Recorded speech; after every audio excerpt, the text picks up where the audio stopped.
He's Brandel Chamblee, analyst for the Golf Channel, joining us, Dan Patrick Show. Give me an update there, Brandel. When will we start seeing more golf today? Well, first of all, I guess I should tell you I'm 5'9", 165. Isn't that how this goes? Yep, thank you. What I'm doing out here is dodging lightning bolts. I'm waiting for the media bus to come by to get into Marion, and it's not looking pretty. There's another wave coming at 1 and another bigger wave coming at 5. It's going to be nasty out here. It smells like a Monday, Dan. Well, the conditions of the course, and I got a hold of the USG yesterday, and I said, will there be lift, clean, in place? And they said, no, there won't be. We don't expect the conditions to be that bad. What do you think? Well, no, they'd never get bad enough for the USGA to play lift, clean, in place. They pick these golf courses for a lot of reasons, but drainage is right on that list somewhere pretty high up. This golf course drains well. We had the golf course superintendent on our show yesterday, and he explained some drainage issue, not an issue, but a miracle that exists under these greens that none of us can see. So from his perspective, whatever Mother Nature throws at them today, they'll be ready to go by tomorrow. So no matter what, well, are we looking at a Monday finish here?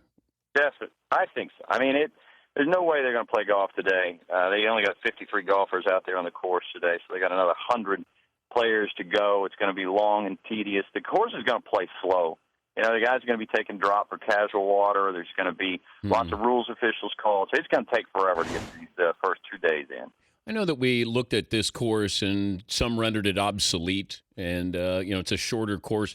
And I wanted courses to be, if they were going to be what they were 60, 70 years ago, at least put a premium on where you place the ball. So there's risk, there's reward. You're going to try to overpower it. If you don't hit the fairway, it's going to cost you, make the greens difficult.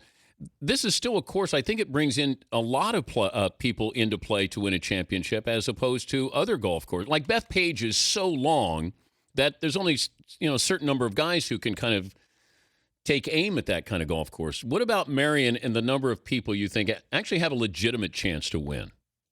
Well, the golf course is so short, it is hard to separate yourself. There's been 4 U.S. Opens here. 2 of them went into a playoff. 1 of them was won by 1 shot. David Graham played his butt off on the last day to win by 3. But it is hard to separate yourself. But the USGA has made the hard holes harder out here. Number 3 is a par 3. It's 73 yards longer than it was in 81. Number 14 is 50 yards longer than it was in 81. Number 18 is 63 yards longer than it was in 1981. So the hard holes are harder than the easy holes are easier. There's 53 golfers on the golf course right now. Their field is 30 over par.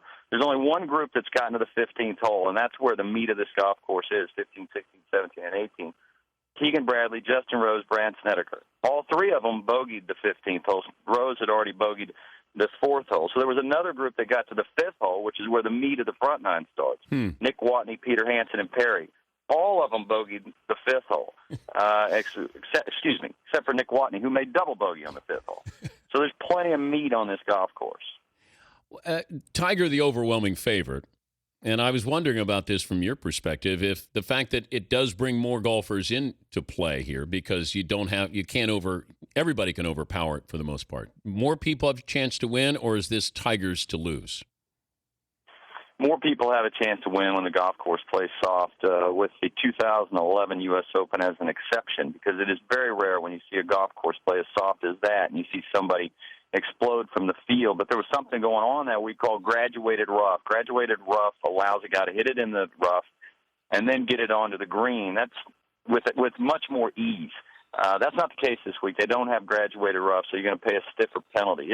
It's Tiger's golf tournament. I mean, he is the favorite. I wouldn't call him the overwhelming favorite. He no longer is the overwhelming favorite on golf courses where there's a penalty for missing in the rough. He's the overwhelming favorite at Torrey and Bay Hill and Doral because he can drive it all over the lot there and win. That's not the case this week. He's got to find the fairway. He's Brandel Chamblee, the Golf Channel, joining us, Dan Patrick Show. The Sergio Tiger, the handshake, we move forward with this. Everything's, is there going to be that? Tiger likes to keep you at bay, so there's a little bit of tension there. But what do you make of that, with that coming together? I think Sergio has done all the right things this week. He looks as contrite as anybody could look. He looks different and sounds different than I've ever heard him in the media center. He did the right thing. He'd reached out to Tiger's manager. Tiger's manager never responded. He'd reached out to Tiger. Tiger never responded. So it really forced Sergio to have to confront Tiger Woods in a public setting when he tried to do it in a private setting. Tiger didn't exactly look forgiving, and understandably so. I mean, Sergio's comments were racist. They were hurtful. They were mean. They were just awful. But Sergio's done all the right things, and I don't know if somehow he can put that behind him and the mental distraction. Sergio is, he's one of the top 5, in my opinion, that has a chance to win this golf tournament. Wouldn't that be fun to watch Sergio and Tiger come down on Sunday? Okay, or Monday, as it is. Would they ever pair? I wondered if they have a sense of humor. We see this with the NCAA tournament, that they do have a sense of humor when it comes to matchups, a potential second-round matchup with a coach's old school or something. Can you have a sense of humor in pairing them together, or are you being unfair to them before they even go out and tee it up?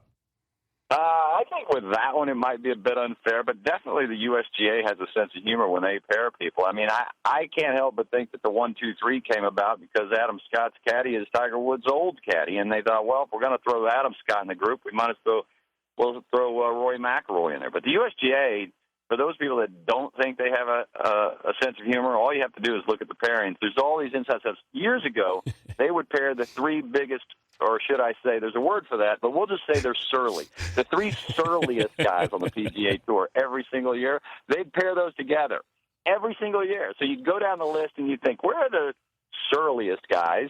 And there they'd be, all in a threesome. Nobody'd say anything about it, but you knew who they were. Would you rather have Tiger's ex-caddy, Stevie Williams, mic'd up, or Tiger if they were playing in the same threesome? Well, I guess Stevie. I don't think Tiger says a whole lot. The guy's impervious to anything. People were talking about, Tiger and Sergio's dust stuff. It doesn't affect Tiger in any way at all. I've never seen an athlete so immune to the chaos that goes around. And perhaps it's because he's been dealing with it since he was 3. Sergio Garcia, somehow he could get through this. And, I think maybe there's a chance that if he's jeered this week and he reacts magnanimously, that it'll help him gain the respect of the media and the fans again, and maybe it'll help him start to respect his own talent. I'd love to see that. I'd love to hear Sergio marked up. Yeah, I wonder about Sergio. A best player to never win with this current group? Yeah, no question. People would say Lee Westwood, but I think Sergio Garcia had all of the talent. He could hit it higher than Lee Westwood. He could probably hit it longer than Lee Westwood. Early in his career, he was probably even a better iron player than Lee Westwood and better around the greens. And he's got 18 top 10s and major championships without doing it. He's still young enough. I still believe he's going to win a major championship. He's that good. And then for the first time this year, his ball striking and his short game are almost as good as they were when he was 19, 20, 21 years old, and he was playing against Tiger Woods at his best. And Tiger Woods is no longer at his best. All right, avoid the thunderstorms there and the lightning. I'll do my best, Dad. Thank you, Brandel. Talking to you. All right, Brandel Chamblee, Golf Channel. I like that. Out there in the elements. Got some lightning going on there. No golf today. Those people get a rain check to be able to go back out for another round. It's already a tough course. It's not a great spectator course. Now you're going to send these people back out there. No room for them in those conditions. And USGA, there's no way. Lift, clean, in place. I don't care what the conditions are.